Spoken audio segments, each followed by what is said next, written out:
নমস্কার বন্ধুরা, মোটিভেট আস চ্যানেলে আপনাদের সকলকে স্বাগতম। আশা রাখি আপনারা সকলেই ভালো আছেন।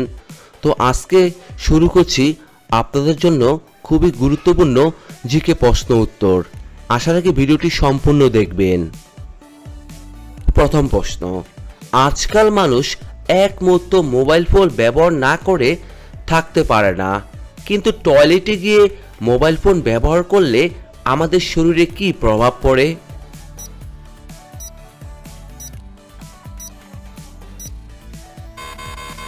উত্তরটি হচ্ছে, টয়লেটে মোবাইল ফোন ব্যবহার করা বর্তমান সময়ে একটি সাধারণ অভ্যাস হয়ে দাঁড়িয়েছে, কিন্তু এর কিছু সম্ভাব্য নেতিবাচক স্বাস্থ্যগত প্রভাব রয়েছে। কারণ টয়লেট হলো বিভিন্ন ধরনের ব্যাকটেরিয়া, ভাইরাস এবং অন্যান্য জীবাণুর প্রজনন ক্ষেত্র। তাই টয়লেটে মোবাইল ব্যবহার করলে এই জীবাণুগুলো আমাদের শরীরে প্রবেশ করে পাইলস, জীবাণু সংক্রমণ ও ঘাড় পিঠের ব্যথা ও মনোযোগহীনতা সৃষ্টি করতে পারে। পরের প্রশ্ন, পৃথিবীর কোন দেশে 13 মাসে 1 বছর হয়ে থাকে?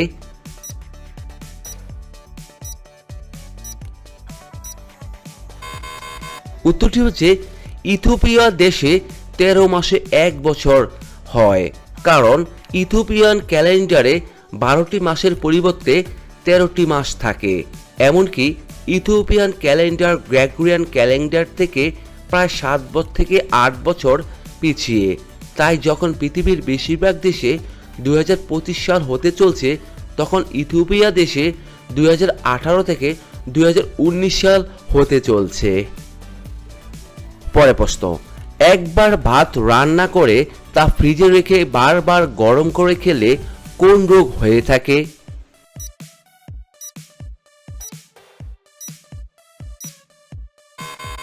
উত্তরটি হচ্ছে, ফ্রিজে রাখা ভাত বারবার গরম করে খেলে সরাসরি কোনো নির্দিষ্ট রোগ হয় না, তবে এটি খাদ্য বিষক্রিয়া হওয়ার ঝুঁকি বাড়িয়ে দেয়।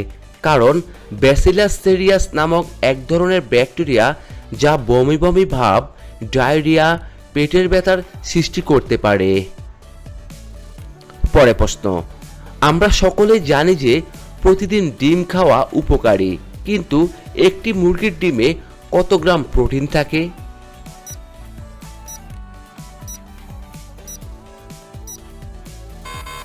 উত্তরটি হচ্ছে, একটি মাঝারি আকারের মুরগির ডিমে প্রায় সাধারণত 6 থেকে 7 গ্রাম প্রোটিন থাকে। তবে ডিমের আকারের উপর প্রোটিনের পরিমাণ কিছুটা পরিবর্তন হতে পারে। আসলে ডিমের সাদা অংশ এবং কুসুম উভয় অংশেই প্রোটিন থাকে।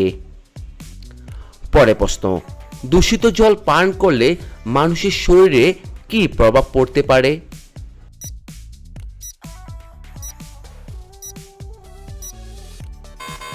উত্তরটি হচ্ছে, দূষিত জল পান করলে মানুষের শরীরে ফ্লুরোসিস রোগ দেখা দিতে পারে, ফলে হাড়ের ও দাঁতের ক্ষতি হতে পারে। তাছাড়া ডায়রিয়া, আন্ত্রিক, টাইফয়েড, জন্ডিস, কৃমি এই সমস্ত বিভিন্ন রোগের সৃষ্টি হতে পারে। পরের প্রশ্ন, গরমকালে মাটির পাত্রে রাখা জল পান করলে কি উপকার হয়ে থাকে?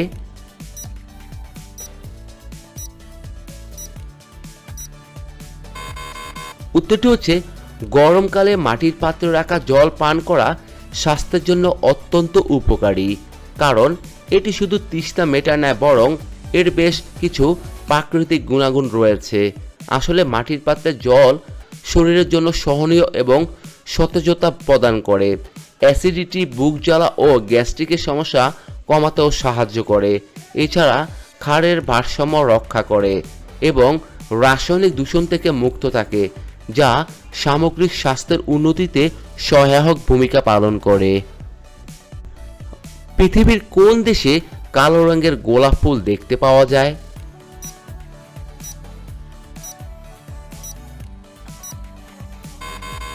উত্তরটি হচ্ছে, প্রাকৃতিকভাবে সম্পূর্ণ কালো রঙের গোলাপ ফুল কেবলমাত্র তুরস্কের বা তুর্কি দেশের একটি ছোট্ট গ্রামে দেখতে পাওয়া যায়, যার নাম হাফতি গ্রাম। আসলে এই গ্রামে অনন্য মাটি ও ইউফ্রেটিস নদী থেকে আসা ভূগর্ভস্থ জলের পিএইচের মাত্রার কারণে এই বিশেষ গাঢ় রং ধারণ করে। তবে বসন্তকালে যখন ফুল ফোটে তখন এগুলো গাঢ় রঙের হয়ে থাকে, কিন্তু গ্রীষ্মকালের উষ্ণ তাপমাত্রায় ফুলগুলি প্রায় কালো হয়ে যায়। পরের প্রশ্ন, সকালে মাখন দিয়ে রুটি খেলে কি হয়ে থাকে?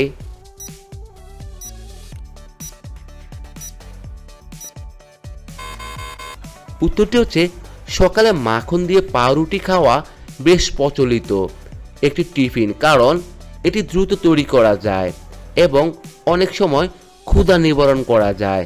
তবে সকালবেলা মাঝে মাঝে মাখন দিয়ে পাউরুটি খাওয়া ক্ষতিকর নয়, কিন্তু নিয়মিত বেশি খাওয়া ওজন ও হৃদরোগের ঝুঁকি বাড়াতে পারে, রক্তে শর্করার মাত্রা দ্রুত বাড়িয়ে দিতে পারে, কোষ্ঠকাঠিন্যের কারণ হতে পারে। পরের প্রশ্ন, রাতে কোন উপায়ে ঘুমানোর অভ্যাস পিঠের ব্যথা সহজে কমে যেতে সাহায্য করে?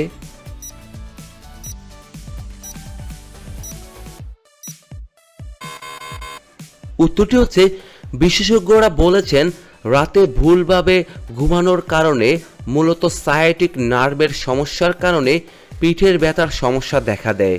তবে নিয়মিত কোলবালিশ জড়িয়ে ঘুমানোর অভ্যাস করতে পারলে পিঠের উপর চাপ কম পড়বে এবং এই ব্যথা থেকেও মুক্তি পাওয়া সহজ হবে। তাছাড়া মাথা ও ঘাড়ের উচ্চতা সঠিকভাবে ধরে রাখে এমন বালিশ ব্যবহার করলে পিঠের ব্যথা সহজে কমে যেতে শুরু করবে। পরের প্রশ্ন, রাতে কি মিশিয়ে কফি খেলে পুরুষের শক্তি দীর্ঘক্ষণ জমে থাকে?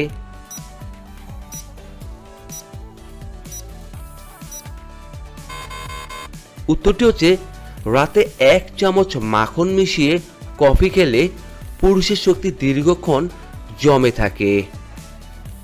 ভারতের কোন রাজ্যে দীপাবলি উৎসব পালন করা হয় না?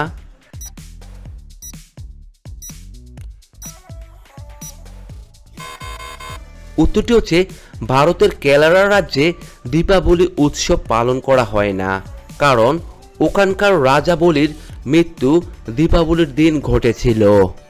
বন্ধুরা, এতক্ষণ আপনারা আমার সঙ্গে থাকার জন্য আপনাদের সকলকে অসংখ্য অসংখ্য ধন্যবাদ। ভিডিওটি ভালো লাগলে অবশ্যই একটি লাইক দিবেন, আর কেমন হলো কমেন্টে লিখে জানিয়ে দিবেন। পরিশেষে বলবো, সবাই ভালো থাকুন, সুস্থ থাকুন।